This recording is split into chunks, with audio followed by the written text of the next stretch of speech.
자, 이제 구슬을 끼워보기로 하는데요. 지금 저 구슬을 보면은 아이 쪽에서 보면 파랑, 빨강, 파랑, 빨강입니다. 저 네 개를 주고 이거하고 똑같이 끼워볼 수 있겠니? 그러면 아이들은 여러 형태가 나타납니다. 그냥 무작정 구슬을 끼는 애가 있고 하염없이. 어떤 아이는 네 개를 끼긴 끼는데 아무 색깔이나 갖다 꽂는 아이가 있고, 어떤 아이는 저게 반복됐다는 걸 알고 그냥 빨강 파랑 빨강 파랑 그러는데 저거 사실은 파랑 빨강 파랑 빨강이잖아요. 근데 어떤 아이는 파랑 빨강하고 딱 멈춥니다.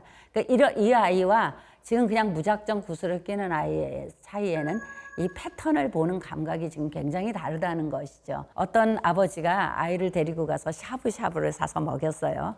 돌아왔어요. 어머니가 오늘 뭘 먹었니? 어머니는 샤브샤브 먹은 걸 알고 있어요. 근데 아이가 샤브샤브는 생각이 안 나니까 꼬끼꼬끼를 먹었어요. 왜 그럴까요? 이 꼬끼꼬끼라고 하는 그 반복된 패턴을 느낀 거예요.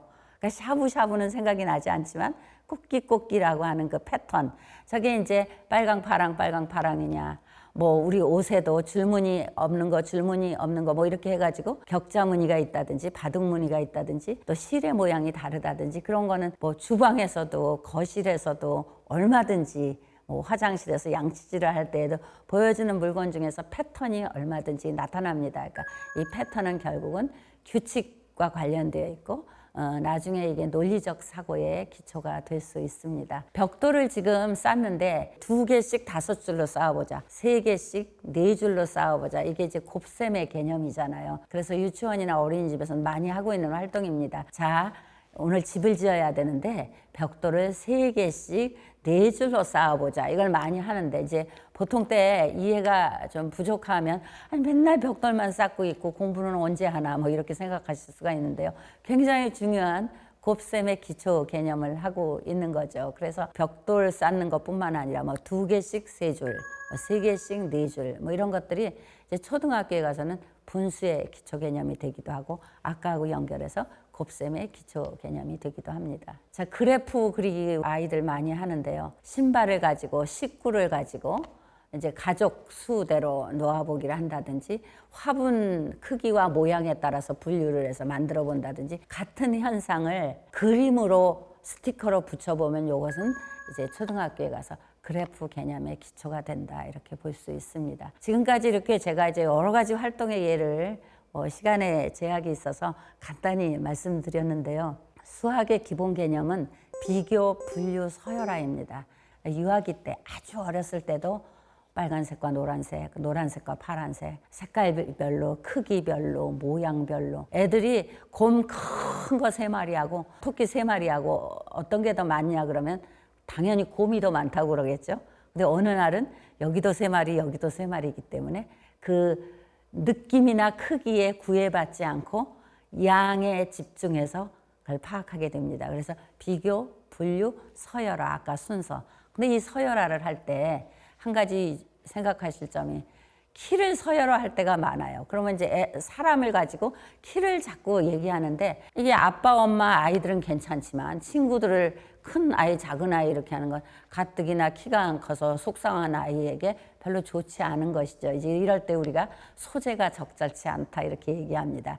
교육에는 교육적으로 소재가 좋고 그것이 아이들이 봤을 때 좋은 감정이 일어나는 그런 어떤 문화적인 그런 소재이면 훨씬 좋겠죠. 그래서 비교, 분류, 서열화가 제일 기본 개념이고요. 그 다음에 조금 더 나가면 측정, 아까 패턴, 규칙을 말씀드렸는데 이 5가지가 놀이로 할 수 있는 수학교육의 기초활동이다 이렇게 말씀드릴 수 있겠습니다. 지금까지 오늘 전부 말씀드린 걸 한마디로 얘기하면 조작인데요. 오퍼레이션. 조작은 가만히 앉아 있는다는 뜻이 아니에요. 수술하거나 작전하거나 운항을 하거나 그러니까 이런 것 같은 것들이 전부 움직이는 거예요. 생각과 손과 발을 많이 움직이는 수술을 하려면 얼마나 많은 손을 움직여야 할까요? 그래서 이 아이들에게는 가만히 앉아서 하는 학습지, 가만히 앉아서 하는 게 아니라 놀이를 통해서 해야 되는데 그런 놀이를 활동으로 하다 보면 어떤 안전한 환경이 동반되어야 한다. 그걸 우리가 이제 학자들은 전조작기다 이렇게 정의를 했고 이 전조작기에는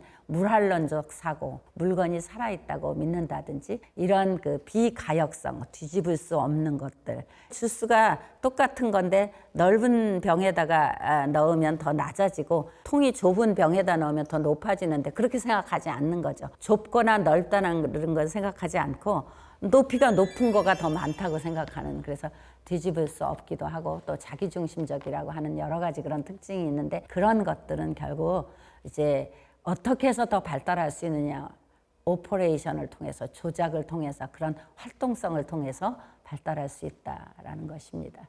지금 말씀드렸던 우리 루메러스의 수리력인데요. 이 수리력은 단순히 뭐 수학이라기보다 사실은 산술 능력, 수리 감각입니다. 우리가 문해력을 리터러시라고 하는데 꼭 국어 능력이 아니고 읽고 쓰는 능력이에요. 그래서 리터러시 하면 게임 능력도 게임 리터러시도 있고요. 여러 가지 대상에 대해서 읽고 이해할 수 있는 능력, 그래서 읽고 쓰는 능력을 총체적으로 문해력이라고 하듯이 산수를 다루고 수리에 대한 감각을 느끼는 것이 수리력입니다. 그래서 이런 교육적 기초를 통해서 이런 것들을 할 때 배우는 거, 아는 거가 하기 싫은 거고 그냥 참고 있으면 엄마가 나중에 과자 주고 잘했다고 칭찬받기 위해서 힘들게 참아야 되는 그런 게 아니라 정말 즐겁고 알아가고 싶고 하는 것이다 라는 거죠.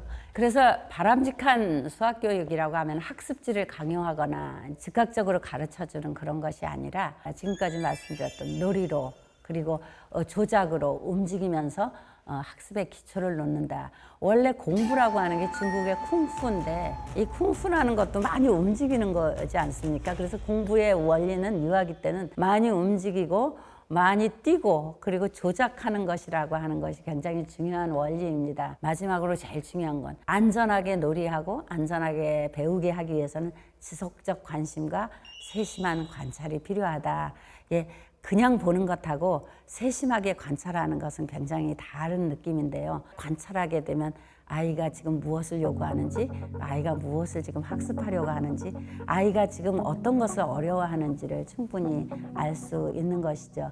아이들이 놀고 있네, 잘 놀고 있어, 걱정 안 해도 돼 라기보다는 세심하게 관찰하고, 들락날락 하는데 잠깐 들락날락 하는 거 괜찮잖아요. 근데 너무 오래 들락날락한데 얼마큼 오래냐, 1시간을 들락날락하고 있네.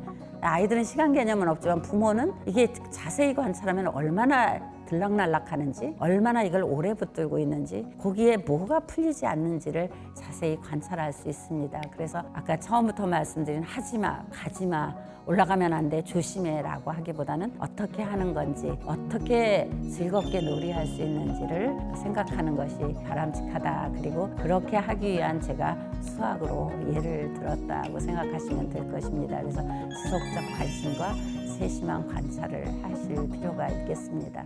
감사합니다.